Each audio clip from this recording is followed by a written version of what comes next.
to The Book of Life, a show about Jewish people and the books we read, the music we listen to, and the movies we watch. I'm Heidi Estrin. The Book of Life is a podcast service of the Feldman Library at Congregation B'nai Israel in Boca Raton, Florida. In this May 2006 episode of our podcast, we celebrate Get Caught Reading Month, a campaign of the Association of American Publishers. We'll catch creators, publishers, users, and sellers as they interact with books. First up is Marcus Zusak, author of The Book Thief, an appropriate title for Get Caught Reading Month. We'll also hear from Diane Hess, executive editor at Scholastic. Ali Shearer will share his new CD, which is based on Jewish texts.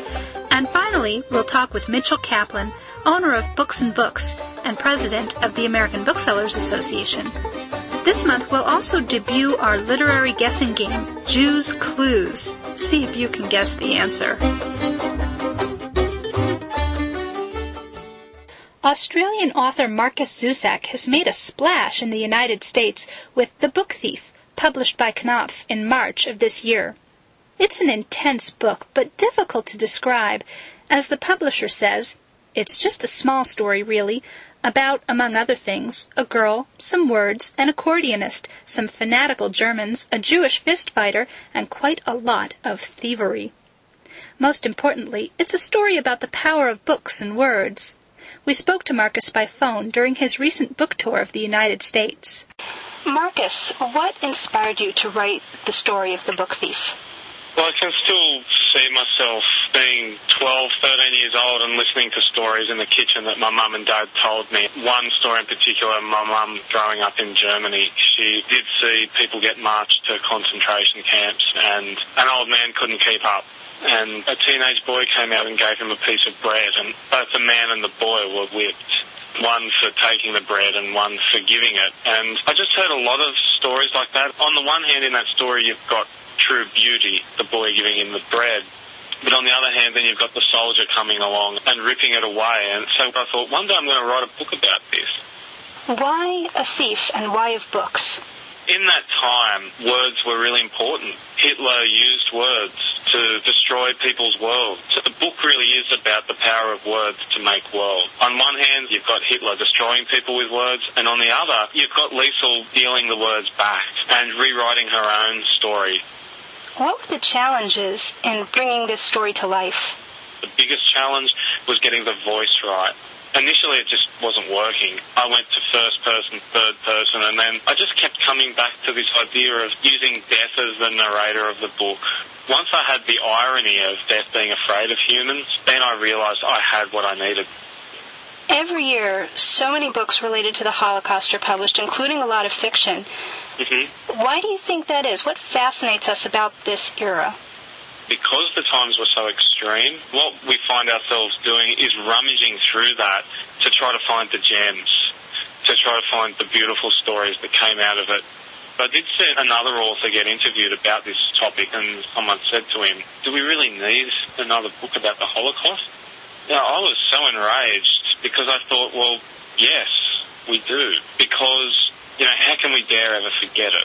And also, you could say the same thing about anything. Do we really need another book set in New York? Do we really need another book about magic and wizardry? And the answer in all cases is yes, if the book is good enough. And if the characters are people you feel like you know by the end of the book, then we definitely need it. Are books important to you the way they are important to the book thief, Liesl Meminger? Well, I'd be nothing without books. Books have given so much meaning to my own life in every respect. The respect that I've written them, they've put a roof over my head, but that's far less important than what they've given me personally. So yeah, I think books definitely are as important to me. Death reveals at the end of the book that he is haunted by humans. Mm-hmm. Is there anything that haunts you? Oh, gosh. That's a great question. I'll be absolutely honest. I think probably the thing that scares me the most is my parents dying. That's what haunts me. None of us are going to be here forever. That's interesting because you and your character Death are like hunting each other. I know. You've already faced death, like almost literally. I've inhabited death. People have asked whether I would consider writing other books from death's point of view, but I don't think so. I think once was enough. Marcus Zusak, thank you so much for talking with us about The Book Thief. It was a real pleasure, and thanks for knowing the book so well.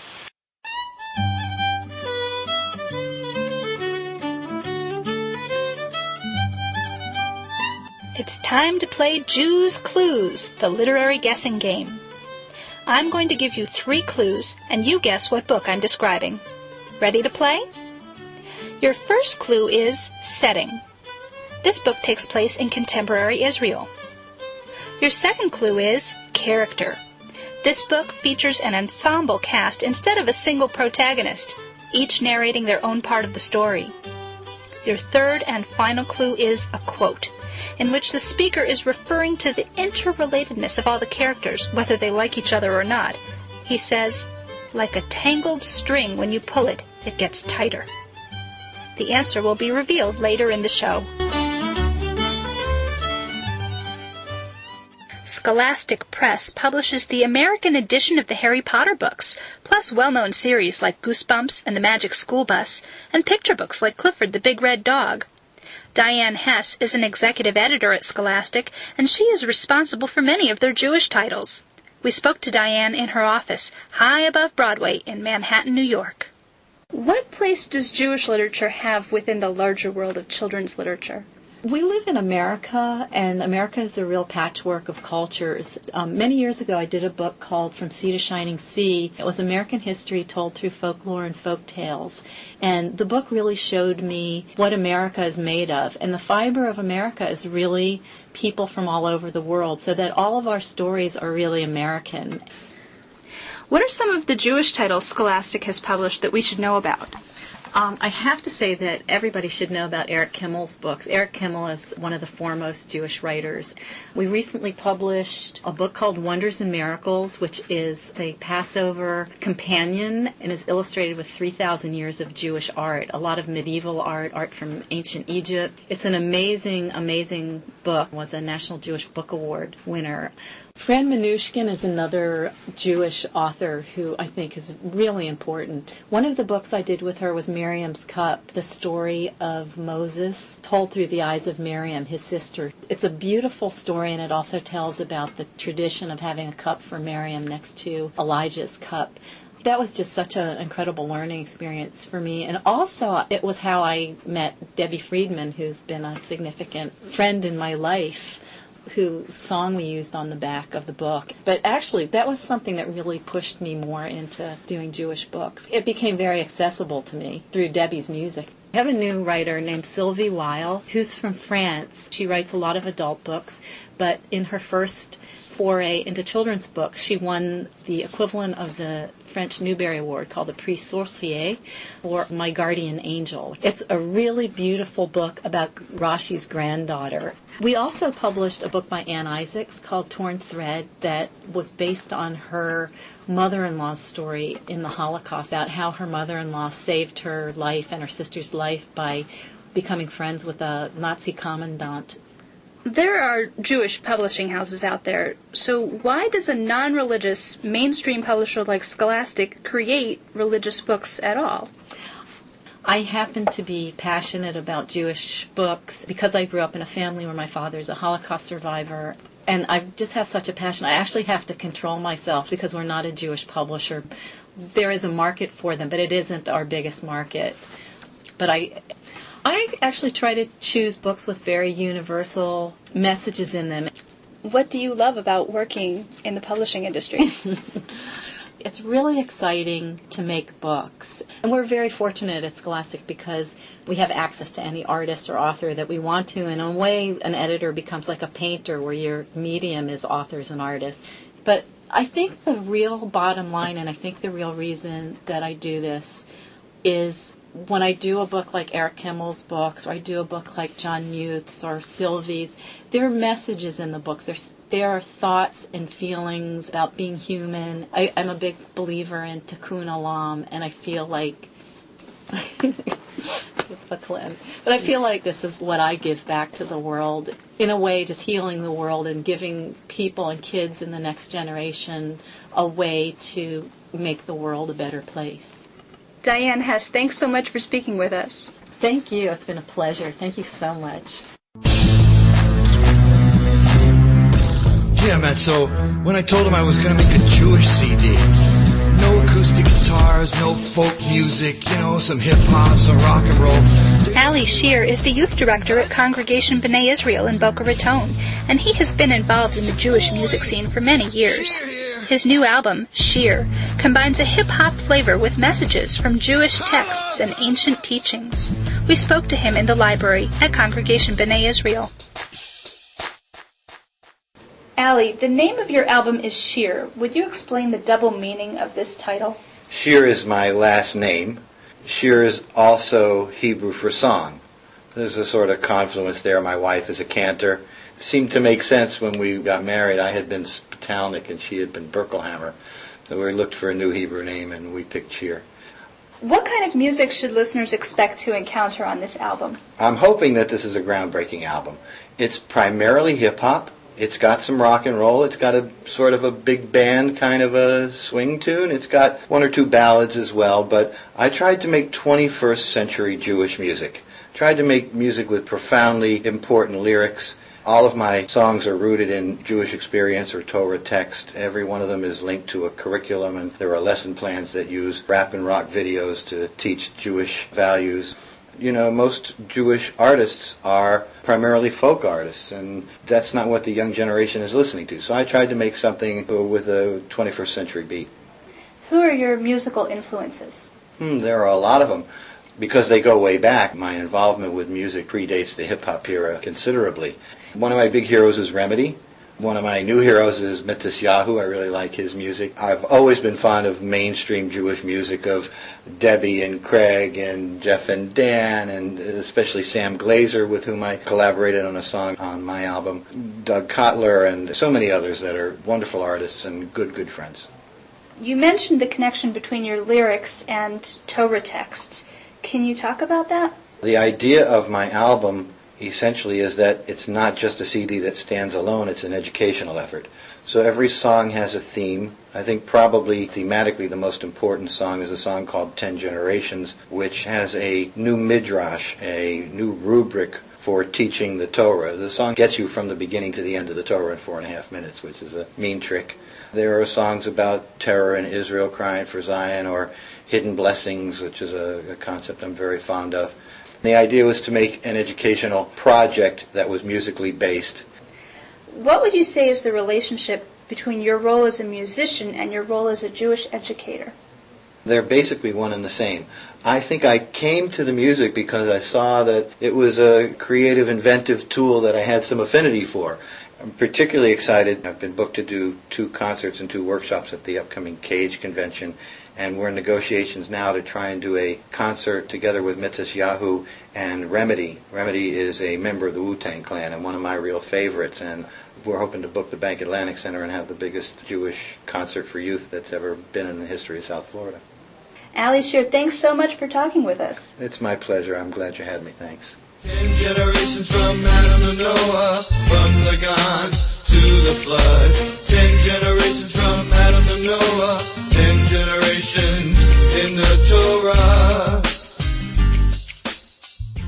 Mitchell Kaplan is the owner of the independent bookstore Books and Books. He is one of the founders of Miami Book Fair International and the current president of the American Booksellers Association. He is also a nice Jewish boy. We spoke to him in the middle of his busy bookstore in Coral Gables, Florida.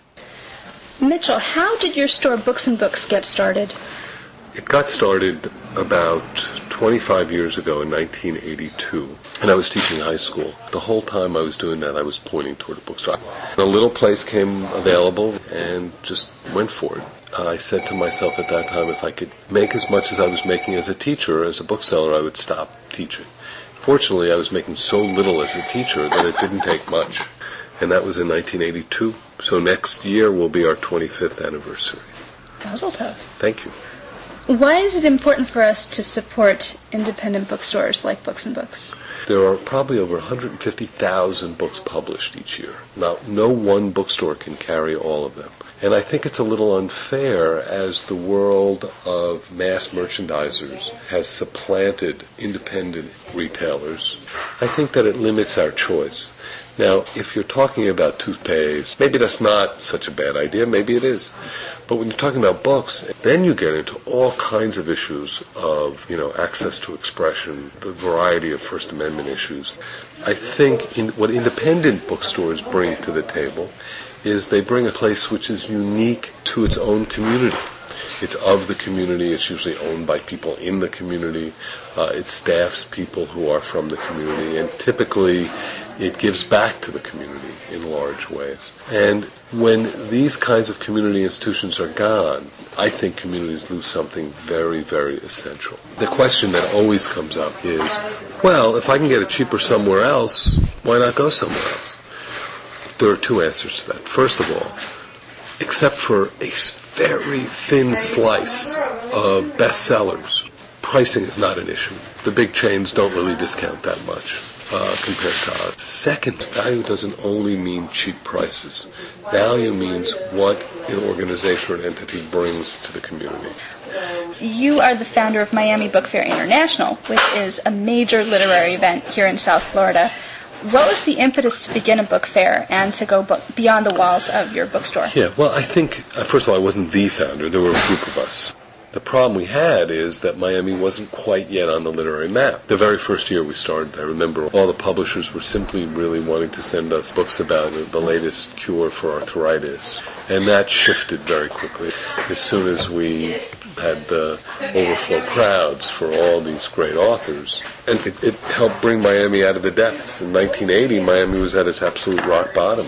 And so as writers were coming and saying, wow, look at this place, they were taking that word back to wherever they were from. So the word was beginning to filter out about Miami as a place. And I think the book fair had a lot to do with it. Now, you are also the president of the American Booksellers Association. The American Booksellers Association and the Association of American Publishers co-sponsor a big convention called Book Expo America that will be coming up at the end of May in Washington, D.C.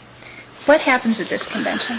There's hundreds and hundreds of publishers, aisle and aisle and aisle of book displays, all announcing the latest books. It's all about books and authors. Hundreds and hundreds of authors come. It is, I think, one of the great gatherings of book people in the world. Will we see many Jewish books coming out of this year's Book Expo? Yes, certainly you will. For instance, Michael Oren has a new book coming out from Norton, which is an entire history of the United States' involvement in the Middle East going back to 1776. You'll also see the series that started with Next Book and Shokin. They brought out those books by Sherwin Newland and Robert Pinsky on the life of David and Maimonides and others, and that series will continue. How do you think your own Jewish background has affected your life as a reader and maybe affected your life as a bookseller? I grew up in a culture in which books were prized and books were important. All of the culture that brought me to where I was at the moment I wanted to open that bookshop, all of that contributed to that, and certainly a large part of that was my Jewish background. Mitchell Kaplan, thanks so much for talking with us. It was great to be asked to do this, and thank you for having me. Ready with your answer to the Jews Clues quiz? The book I was describing is Real Time by Panina Moed Cass, a powerful young adult novel that reveals the thoughts of people involved in a bus bombing outside Jerusalem, from the injured tourists and kibbutzniks to the bomber himself. The book was the 2004 winner of the Sidney Taylor Book Award and the 2005 winner of the National Jewish Book Award. Tune in next month to hear an interview with the author. And thanks for playing Jews Clues.